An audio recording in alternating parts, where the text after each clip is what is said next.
चलिए जानते हैं देश और दुनिया के सिलेक्टेड काम की और महत्वपूर्ण 20 बड़ी खबरों को सिर्फ 10 मिनट में। पर अभी तक आपने इस वीडियो को लाइक नहीं किए हैं तो लाइक कर ले, चैनल पे नए हैं तो चैनल को सब्सक्राइब कर ले, साथ में बेल आइकन भी प्रेस कर ले और वीडियो को ज्यादा से ज्यादा शेयर करें। तो चलिए बढ़ते हैं खबरों की ओर। यूपी विधानसभा चुनाव के बाद एमएलसी चुनाव में भी बीजेपी और सपा के बीच सीधी टक्कर दिखाई दे रही। दोनों ओर से चुनाव जीतने के लिए पूरी ताकत झोंकी गई है। विधान परिषद सदस्य की 36 सीटों के लिए हो रहे चुनाव के तहत पहले चरण की 30 सीटों के लिए कुल 139 उम्मीदवार चुनाव मैदान में डट गए हैं। नामांकन के अंतिम दिन 113 प्रत्याशियों ने पर्चे भरे हैं। यूपी एमएलसी चुनाव में सर्वाधिक 14 उम्मीदवार मेरठ गाजियाबाद सीट से हैं। बदायूं हरदोई व अलीगढ़ सीट से केवल 2 उम्मीदवार ही चुनाव मैदान में हैं। ऐसे में इन सीटों पर तो बीजेपी व सपा प्रत्याशियों के बीच ही मुकाबला दिख रहा। मंगलवार को नामांकन पत्रों की जांच होगी। 24 को नाम वापसी के बाद प्रत्याशियों की असली तस्वीर सामने आ जाएगी।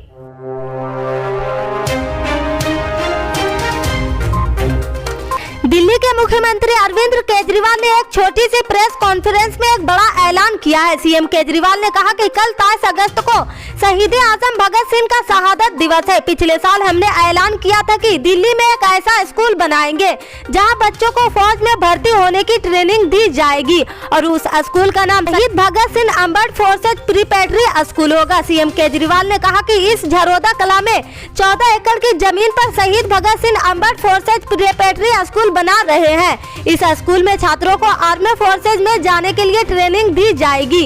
इस स्कूल में बच्चों के लिए फीस मुक्त होगी और लड़के और लड़कियां के लिए अलग अलग हॉस्टल बनाए जाएंगे।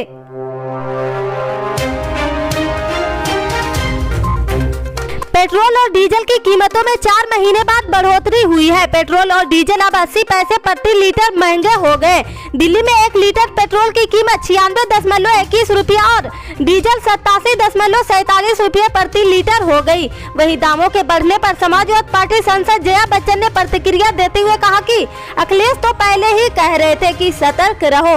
जया बच्चन ने मीडिया कर्मियों से बात करते हुए कहा कि यह सरकार इसी तरह करती है। अखिलेश यादव ने अपने कैंपेन के बारे में बार-बार कहा था कि आप लोग सतर्क हो जाएं। दाम चुनाव के बाद बढ़ने वाले हैं। उन्होंने बीजेपी पर कड़ा वार करते हुए कहा कि उन्हें वोट करके कौन पता नहीं जिताकर लाया है, जनता तो नहीं लाई है। बता दें कि पेट्रोल और डीजल के अलावा एलपीजी सिलेंडर की कीमतों में भी 50 रुपए का इजाफा हुआ है।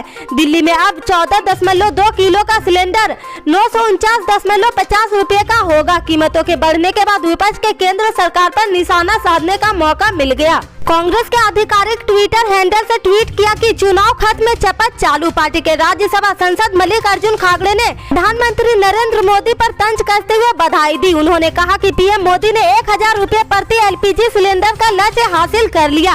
कांग्रेस सांसद ने कहा कि अब पेट्रोल और डीजल की कीमतों में भी दैनिक विकास होगा। मल्लिकार्जुन खड़गे ने आगे कहा कि मोदी सरकार के तहत केवल सस्ती चीजें सांप्रदायिकता है और नफरत है, बाकी सब महंगा है।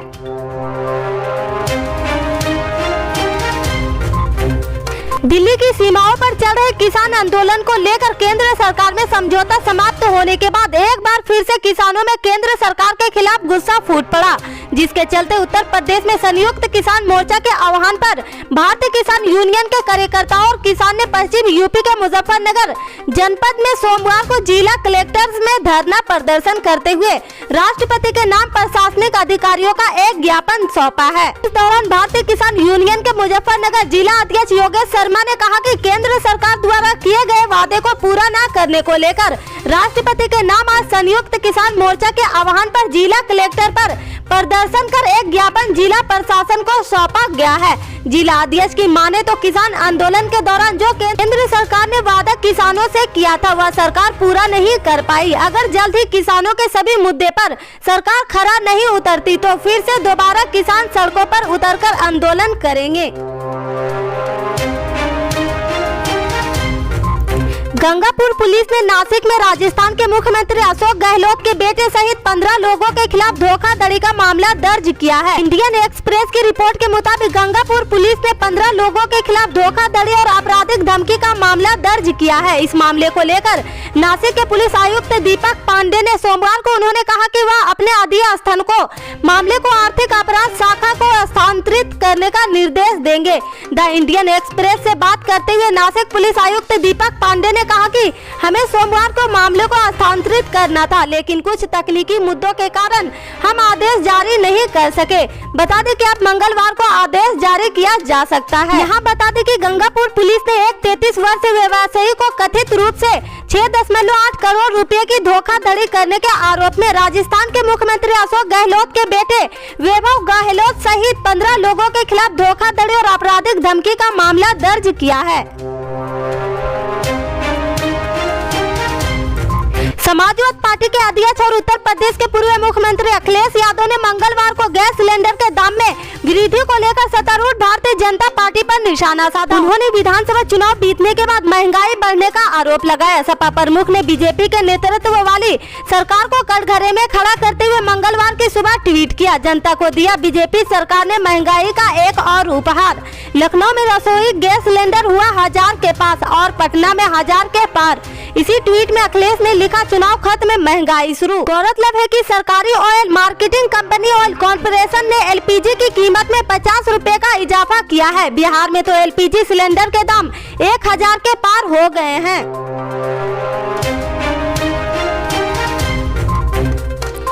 नरेंद्र मोदी कैबिनेट की मीटिंग में आज दिल्ली के तीनों नगर निगम को एक कराने की मंजूरी दे दी गई। 2012 में नगर निगम चुनाव से पहले दिल्ली नगर निगम के 3 भागों में बांट दिया गया था।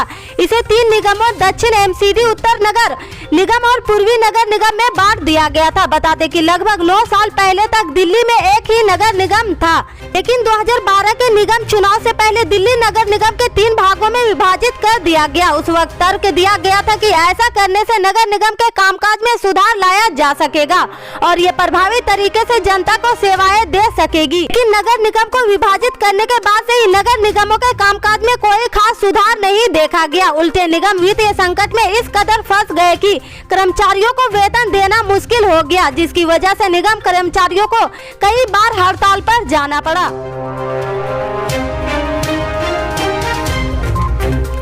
सपा के राष्ट्रीय अध्यक्ष अखिलेश यादव ने लोकसभा की सदस्यता से इस्तीफा दे दिया। उनके साथ ही सपा के नेता और पूर्व मंत्री ने लोकसभा की सदस्यता से इस्तीफा दे दिया है। दोनों के नेताओं ने हाल ही में हुए विधानसभा चुनाव में हिस्सा लिया था। अखिलेश यादव ने मैनपुरी की करहल सीट से और आजम खान रामपुर से विधायक बने थे। कहा जा रहा है कि अखिलेश यादव नेता विपक्ष बन सकते हैं। गौरतलब है कि विधानसभा चुनाव में अखिलेश यादव ने करहल सीट पर डॉक्टर एसपी सिंह बाघेल को हरा दिया था। चुनाव नतीजों में बीजेपी को जहां बहुमत मिला, वहीं सपा की 100 सीटों का आंकड़ा पार कर दूसरी सबसे बड़ी पार्टी बन गई है। दरअसल विधानसभा चुनाव के नतीजे आने के बाद से ही चर्चा चल रही थी कि अखिलेश यादव विधायकी छोड़ेंगे या लोकसभा की सदस्यता से इस्तीफा देंगे। आज लोकसभा की सदस्यता से इस्तीफा देकर उन्होंने इन चर्चाओं को विराम दे दिया है। बता दें कि अखिलेश यादव ने सोशल मीडिया के माध्यम से भी बीजेपी पर निशाना साधते रहे। उन्होंने ट्वीट किया कि भाजपा राज्य में लोकतंत्र की रक्षा की अपेक्षा करना दिन में तारे ढूंढना है। ये बाहुबल का घोर निंदनीय रूप है। या तो पर्चा नहीं भरने दिया जाएगा, या चुनाव को प्रभावित किया जाएगा, या परिणामों को हार का डर ही जनमत को कुचलता है। पेट्रोल, डीजल और एलपीजी सिलेंडर की कीमतों में बढ़ोतरी को लेकर कांग्रेस नेता राहुल गांधी ने केंद्र सरकार पर निशाना साधा। राहुल ने मंगलवार को ट्वीट करके कहा कि गैस, डीजल और पेट्रोल के दामों पर लगा लॉकडाउन हट गया। उन्होंने कहा, गैस, डीजल और पेट्रोल के दामों पर लगा लॉकडाउन हट गया है। अब सरकार लगातार कीमतों का विकास करेगी। महंगाई महामारी के बारे में प्रधानमंत्री जी से पूछिए तो वो कहेंगे। ईंधन की कीमतों में वृद्धि के तुरंत बाद विपक्षी दलों ने सरकार पर हमला बोला। कांग्रेस, तृणमूल कांग्रेस और आम दलों के हंगामे के कारण राज्यसभा की कार्यवाही स्थगित करनी पड़ी। सदन में विपक्ष के नेता मल्लिकार्जुन खड़गे ने ट्वीट किया, देश के ज्यादातर हिस्सों में 1000 रुपए प्रति एलपीजी सिलेंडर के अपने लक्ष्य को हासिल करने के लिए प्रधानमंत्री जी को बधाई। अब पेट्रोल और डीजल की कीमतों में भी रोज विकास होगा। मोदी सरकार के तहत केवल सांप्रदायिकता और नफरत ही चीजें है, वरना सब कुछ महंगा है। इससे आगे के अपडेट्स को जानने के लिए जुड़े रहें हमारे राइट न्यूज के साथ। मिलते हैं फिर बड़ी खबर में, तब तक के लिए जय हिंद।